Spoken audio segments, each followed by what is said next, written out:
Carta aos Coríntios com Emmanuel. Estudo das cartas de Paulo de Tarso à comunidade cristã de Corinto, sob as luzes da doutrina espírita. Quem te faz diferente? A luz do Cristo aponta o caminho para o bem, para a redenção, para a paz e para a felicidade. Seus seguidores refletem esta luz e nos apontam o caminho. Nossas turvas visões não compreendem os refletores, acreditando-lhes luminares. Há que se ter humildade para caminhar no mundo. Há que se ter sabedoria para reconhecer a luz verdadeira. Sigamos o Cristo. O Pai nos deu este exemplo de pureza e perfeição. Não rejeitemos o presente valoroso. Caminhemos todos juntos, irmanados, nesta luz maior.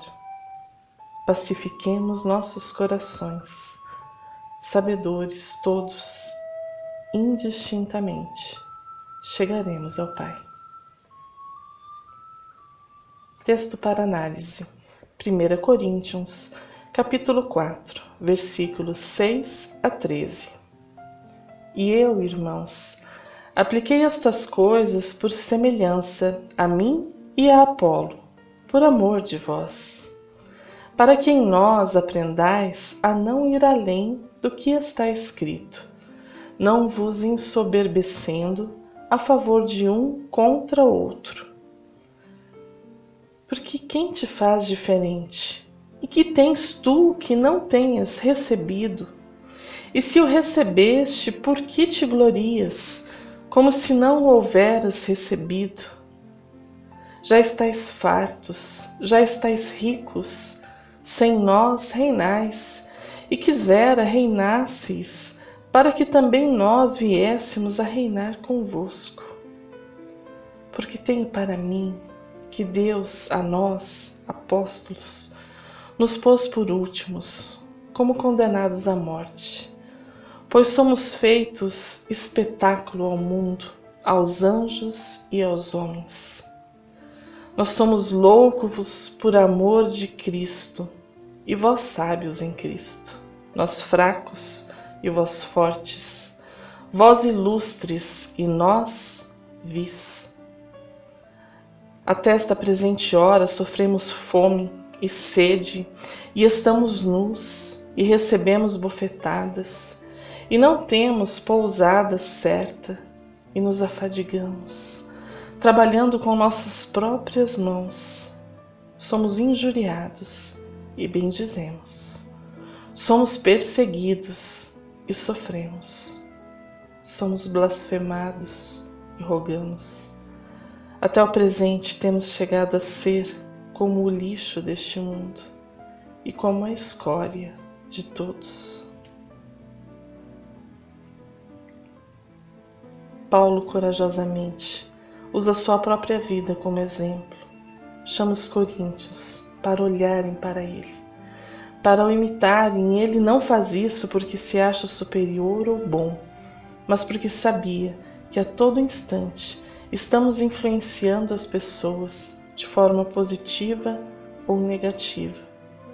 Chamava-os para refletirem, observando que Paulo, acima de tudo, buscava seguir o Cristo, e é neste sentido que ele quer ser imitado.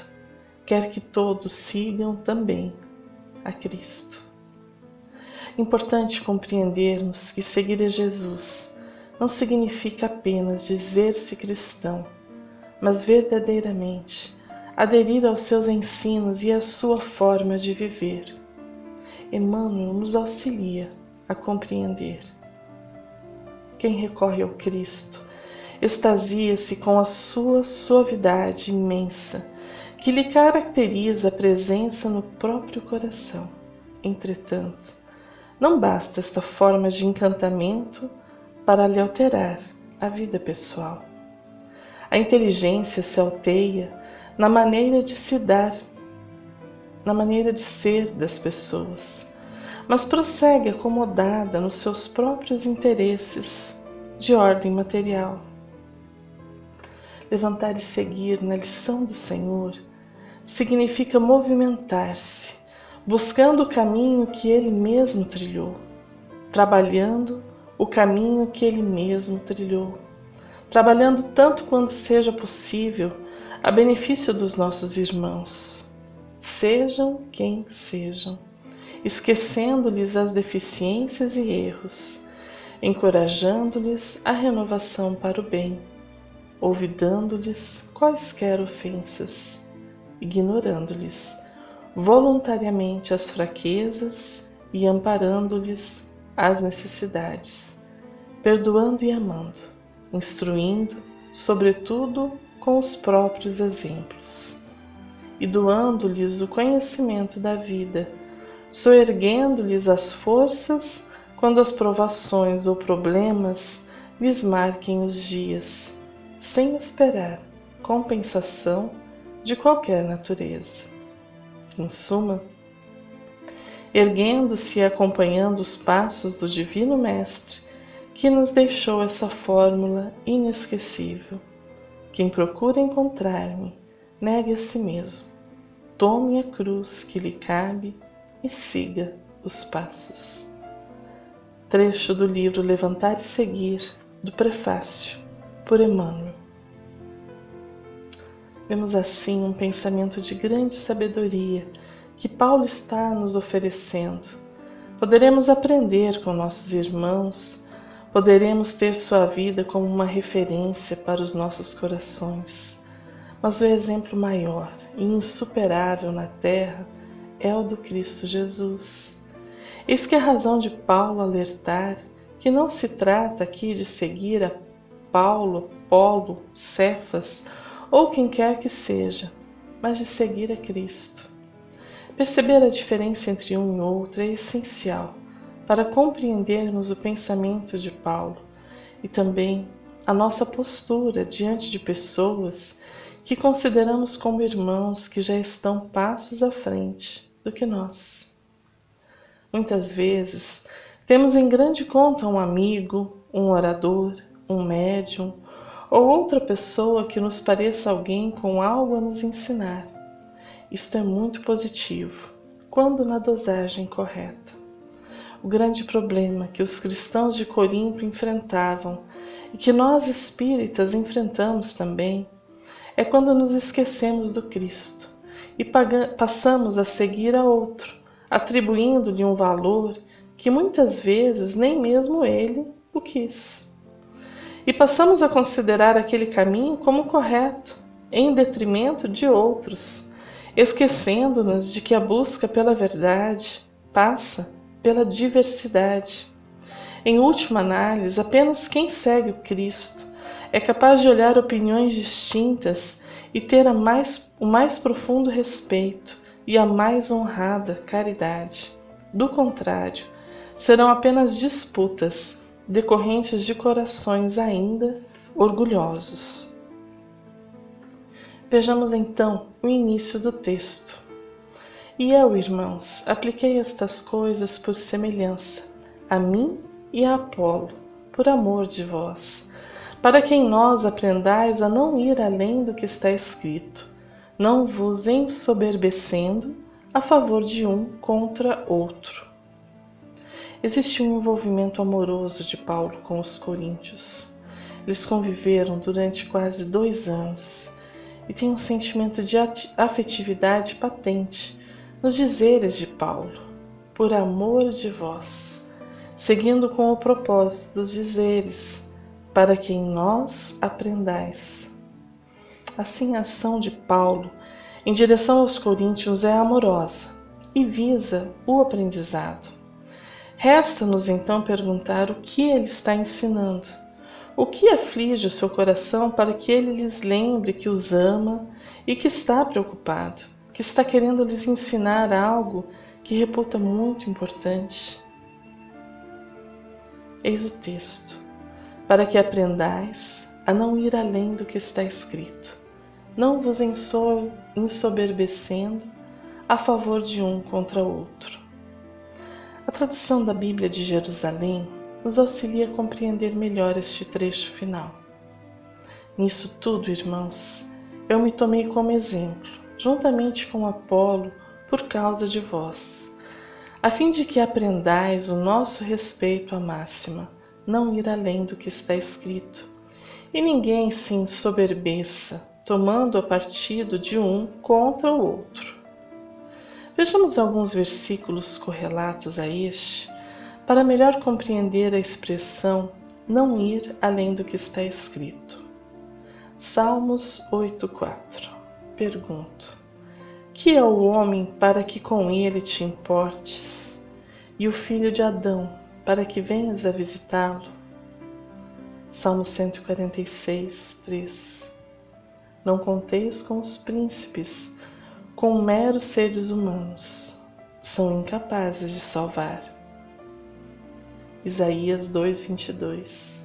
Sendo assim, desisti de acreditar no ser humano, cuja vida não passa de um sopro em suas narinas. Afinal, que valor tem o homem? Jeremias 17, 5 e 6. Assim diz Yahvé: maldito é o homem que confia nos homens, que faz da humanidade mortal a sua força e motivação, mas cujo coração se afasta do Senhor. Por fim, Mateus 23, 8 a 10. Vós, todavia, não sereis tratados por rabis, pois um só é vosso mestre, e vós todos sois irmãos.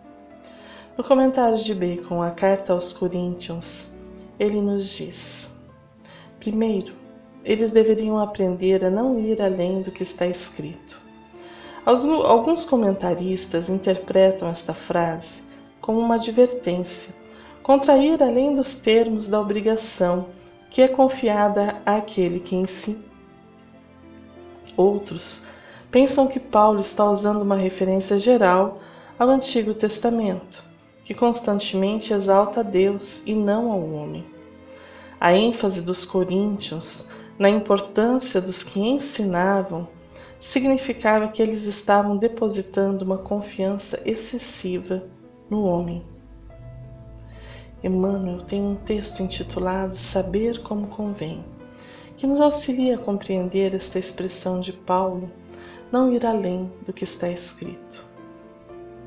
A civilização sempre cuida saber excessivamente, mas em tempo algum soube como convém saber. É por isso que ainda agora o avião bombardeia, o rádio transmite a mentira e a morte, e o combustível alimenta a máquina de agressão. Assim também, na esfera individual, o homem apenas cogita saber, esquecendo que é indispensável saber como convém. Em nossas atividades evangélicas, toda a atenção é necessária ao êxito na tarefa que nos foi cometida. Aprendizes do Evangelho existem que pretendem guardar toda a revelação do céu para impô-la aos vizinhos, que se presumam de posse da humildade para tiranizarem os outros, que se declaram pacientes irritando a quem os ouve, que se afirmam crentes, confundindo a fé alheia, que exibem títulos de benemerência, olvidando comezinhas obrigações domésticas. Esses amigos, principalmente, são aqueles que cuidam saber sem saberem de fato.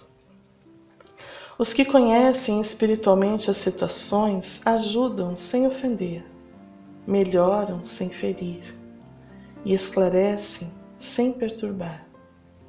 Sabem como convém saber e aprenderam a ser úteis. Usam o silêncio e a palavra, localizam o bem e o mal, identificam a sombra e a luz e distribuem com todos os dons do Cristo. Informam-se quanto à fonte da eterna sabedoria e ligam-se a ela como lâmpadas perfeitas ao centro da força. Fracassos e triunfos, no plano das formas temporárias, não lhes modificam as energias. Esses sabem porque sabem. e utilizam os próprios conhecimentos, como convém saber. Do livro Vinha de Luz, comentário de Emmanuel. Somos todos aprendizes, caminheiros, ora em erro, ora em acerto. E sabendo disto, somos convocados a caminhar com humildade, seguindo os passos do Cristo, que veio até nós para servir de modelo e guia em nossa trajetória evolutiva. Assim, a ninguém devemos atribuir o papel que Deus confiou a Jesus, e de igual forma,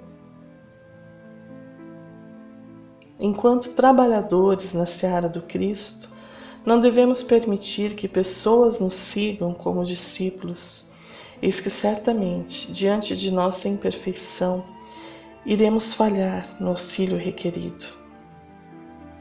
Paulo prossegue na Epístola aos Coríntios. Porque quem te faz diferente? Que tens tu que não tenhas recebido? E se o recebeste, por que te glorias, como se não o houveras recebido? Já estáis fartos, já estáis ricos, sem nós reinais. E quisera reinasseis, para que também nós viéssemos a reinar convosco. 3 perguntas que vão diretamente ao ponto crucial que ele está combatendo neste texto, que é o orgulho. O que nos diferencia dos outros? Não fomos todos criados simples e ignorantes e estamos encarnados em momento de aprendizado? E não fomos todos criados pelo mesmo Deus? Recebemos a vida dele? Com simples perguntas, Paulo nos faz refletir que o orgulho não tem alicerce, não se sustenta e que um mero raciocínio, um momento de lucidez, é capaz de apagá-lo e nos chamar novamente à razão. Neste sentido, o texto de Lacordaire. O orgulho é o terrível adversário da humanidade. Se o Cristo prometiu o reino dos céus aos mais pobres, é porque os grandes da terra imaginam que os títulos e as riquezas são recompensas deferidas aos seus méritos e se consideram de essência mais pura do que a do pobre. Julgam que os títulos e as riquezas lhes são devidos, pelo que quando Deus los retira, o acusam de injustiça. Ó, irrisão e cegueira! Pois então Deus vos distingue pelos corpos? O envoltório do pobre não é o mesmo que o do rico? Terá o Criador feito 2 espécies de homens? Tudo que Deus faz é grande e sábio. Não lhe atribuais nunca as ideias que os vossos cérebros orgulhosos engendram. Santo Agostinho nos diz que tudo o que é bom e perfeito vem de Deus e que a sabedoria manifesta-se aos que a procuram. Quando nós nos esforçamos para nos tornar sábios, o que fazemos a não ser concentrar toda a nossa alma, com o maior zelo possível, ao que contemplamos com a mente, colocando-a aí de modo estável. Ela assim não se compraz mais com seu eu particular, ligado às coisas transitórias, mas despoja de toda afeição as coisas sujeitas ao tempo e ao espaço. Procura abraçar o ser, que é uno e sempre idêntico a si mesmo, pois na verdade, assim como a alma é toda a vida do corpo, do mesmo modo, toda a vida bem-aventurada da alma é Deus. Enquanto vamos executando esse trabalho, até o levarmos à sua hora de perfeita realização, estamos ainda a caminho. E já que nos é concedido gozar desses bens verdadeiros e seguros, embora sejam como espécies de lampejos em nossa viagem ainda tenebrosa, observa se não seria o que a Escritura diz sobre a sabedoria, referindo-se à sua conduta em relação àqueles que o amam, que vêm ao seu encontro e a procuram. Com efeito, está dito, ela se mostrará a eles jubilosamente nos caminhos e irá ao seu encontro com toda solicitude. trecho do livro O Livre-Arbítrio, de Santo Agostinho. Assim como os coríntios, nós muitas vezes nos ligamos às coisas transitórias do mundo, que estão sujeitas ao tempo e ao espaço. Com Cristo, somos convidados a buscar humildemente bens verdadeiros e seguros. Vejamos os versículos seguintes da carta aos Coríntios. Porque tenho para mim que Deus a nós apóstolos nos pôs por últimos, como condenados à morte, pois somos feitos espetáculo ao mundo, aos anjos e aos homens. Nós somos loucos por amor de Cristo, e vós sábios em Cristo, nós fracos e vós fortes, vós ilustres e nós vis.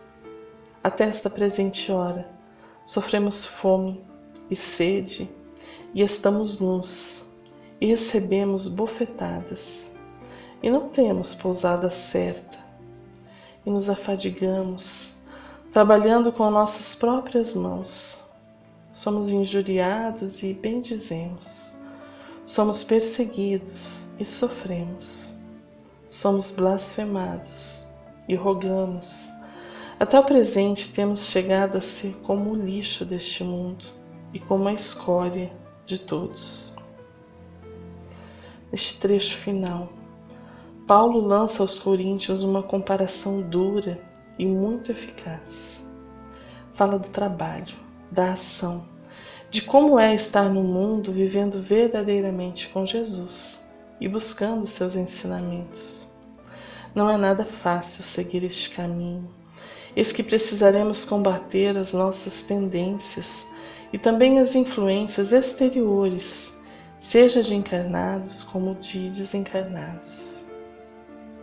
William Barclay comenta este trecho. Então nos encontramos com um desses estalos que se apresentam várias vezes nas cartas de Paulo. Dirige-se aos coríntios com uma ironia severíssima. Compara seu orgulho, sua estima de si mesmos, seu sentimento de superioridade com a vida que vive um apóstolo. Escolhe uma imagem vívida. Quando um general romano ganhava uma grande vitória, ele desfilava com seu exército através das ruas da cidade com todos os troféus ganhos. Demonstrava seu triunfo e sua conquista. A procissão se chamava triunfo. Mas no final, chegava um pequeno grupo de cativos que estavam condenados à morte. Eram homens que foram capturados e levados à arena do circo para morrer lutando com as feras. Temonturi salatamus. Nós, os que estamos para morrer, te saudamos. Os coríntios, com seu orgulho vociferador, eram como o general conquistador, desdobrando os troféus de sua façanha. Os apóstolos eram como um pequeno grupo de cativos, homens condenados à morte. Para os coríntios, significava ostentar seu orgulho e seus privilégios, tendo em conta seus lucros. Para Paulo, significava um humilde serviço, disposto a morrer por Cristo. Na lista de coisas em que Paulo fala a respeito do que um apóstolo deve aguentar, há duas palavras especialmente interessantes. Diz que são esbofeteados. Kolaphinzestai. É a palavra que se usava para açoitar um escravo. Plutarco conta como um homem testemunhava que um escravo pertencia a outrem, porque viu este lhe batendo. E essa é a palavra utilizada. Paulo estava disposto a ser tratado como um escravo por Cristo. A outra palavra que Paulo diz é injuriados, bendizemos. Provavelmente não nos demos conta de quão surpreendente devia ser esta declaração para um pagão. Aristóteles declara que a virtude maior é a megalopsuquia, ser de grande coração, a virtude do homem com uma alma grande, e define esta virtude como a qualidade de não suportar ser insultado. Para o mundo antigo, a humildade cristã era uma virtude totalmente nova. Esta era, em realidade, a classe de conduta que para os homens era totalmente insensata, embora precisamente essa insensatez era a sabedoria de Deus. Como agimos? Muitos dizem seguir Paulo ao realizarem discursos, palestras, a usarem a palavra para divulgar o Evangelho. Certamente um trabalho precioso e importante. Porém, neste texto somos convidados a lembrar que Paulo sofreu muito. Foi preso, apanhou, foi chicoteado, injuriado, perseguido. E como ele reagia? Injuriado bendizia, perseguido orava pelo perseguidor. Eis o testemunho, eis o exemplo. Eis o que inspirou a tantos a tornarem-se cristãos e até hoje permanece como exemplo de um homem que lutou bravamente. Emmanuel nos alerta para este exemplo de Paulo no prefácio do livro Paulo Estevão. Entre perseguições, enfermidades, apodos, zombarias, desilusões, deserções, pedradas, açoites e encarceramentos, Paulo de Tarso foi um homem intrépido e sincero, caminhando entre as sombras do mundo, ao encontro do Mestre que se fizera ouvir nas encruzilhadas da sua vida. Foi muito mais que um predestinado, foi um realizador que trabalhou diariamente para a luz. O Mestre chama-o da sua esfera de claridades imortais. Paulo tateia na treva das experiências humanas e responde: Senhor, que queres que eu faça? Entre ele e Jesus havia um abismo que o apóstolo soube transpor em decênios de luta redentora e constante. Encerramos este estudo recordando o texto O Homem de Bem, do Evangelho segundo o Espiritismo. Eis que nos dá o norte, em perfeita consonância com a fala de Paulo de Tarso aos Coríntios. O verdadeiro homem de bem é o que cumpre a lei de justiça, de amor e de caridade na sua maior pureza.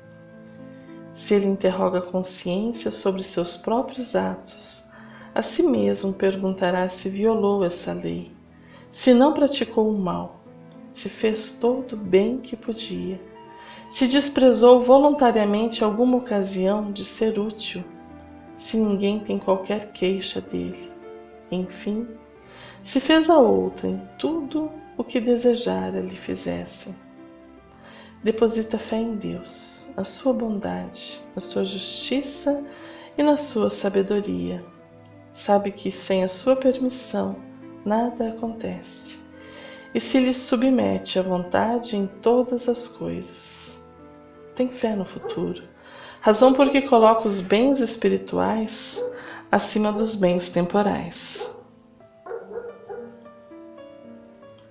Sabe que todas as vicissitudes da vida, todas as dores, todas as decepções são provas ou expiações, e as aceita sem murmurar.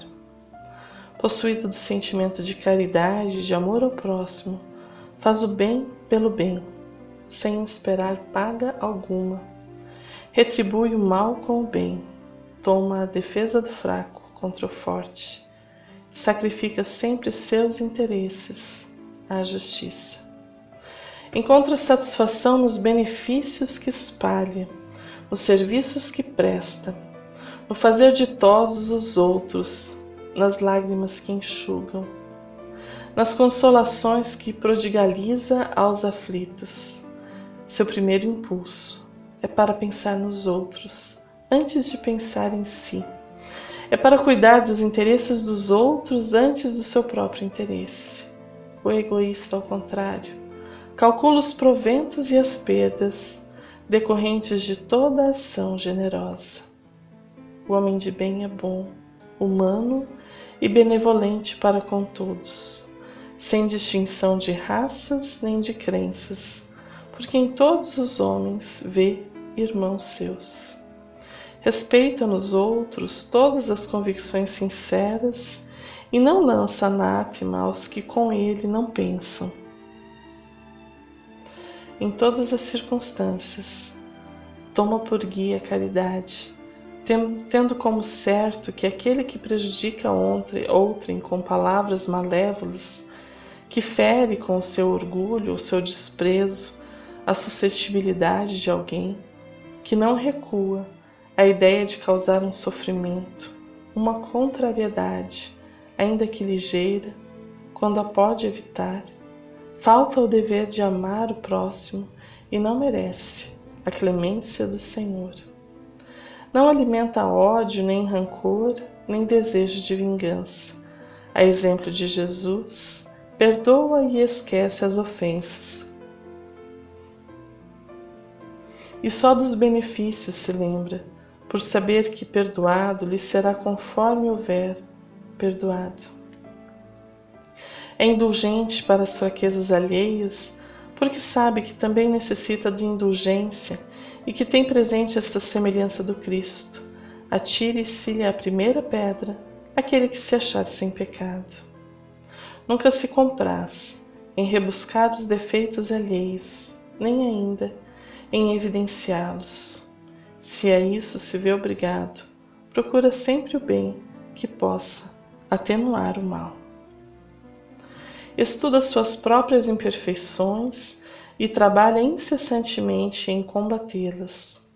Todos os esforços emprega para dizer no dia seguinte que alguma coisa traz em si de melhor do que na véspera. Não procura dar valor ao seu espírito nem aos seus talentos.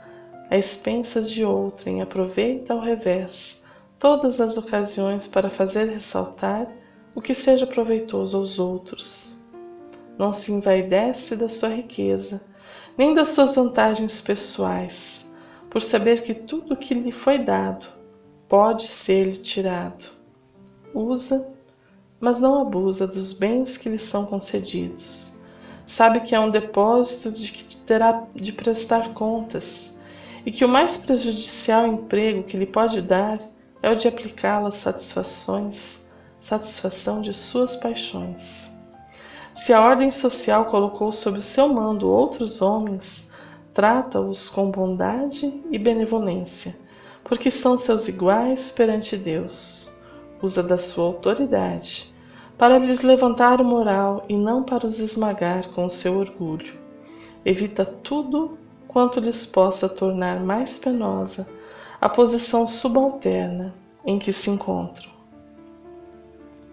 O subordinado de sua parte compreende os deveres da posição que ocupa e se empenha em cumpri-los conscienciosamente.